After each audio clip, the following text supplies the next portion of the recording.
The Octopart BOM tool is an easy way to see part availability and pricing from your favorite distributors for your entire bill of materials. From the Octopart.com homepage, click on BOM Tool in the upper right corner to create a new BOM or drag and drop a file. We'll drop in a CSV. You can customize the columns in our tool to match the ones in your file.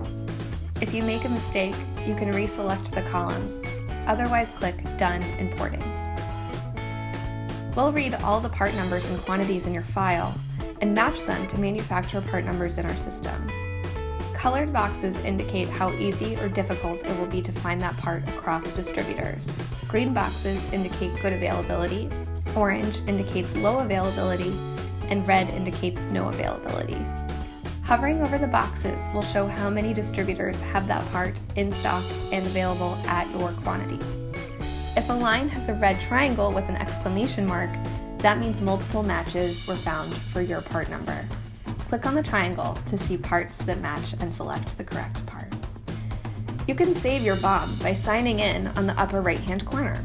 This will allow you to access your BOM again in the future to see any price changes, make edits, or duplicate your BOM. You can add or edit line item details like schematic references, internal part numbers, and descriptions by hovering over the cell you'd like to change.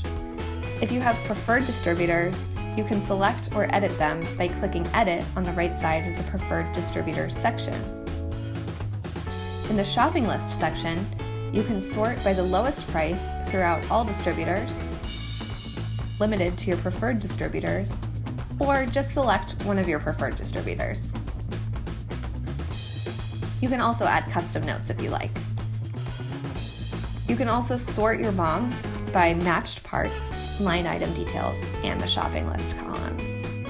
In the right-hand corner, you can change the currency, you can change the batch size, which will show you how much a unit of your BOM will change given a distributor's price breaks, share your BOM, edit read-only settings, or disable BOM sharing, or export your BOM as a CSV. You can reorder rows by clicking on the icon to the left of the part number, or delete a row by clicking the X further left. You can also undo the action if it was a mistake.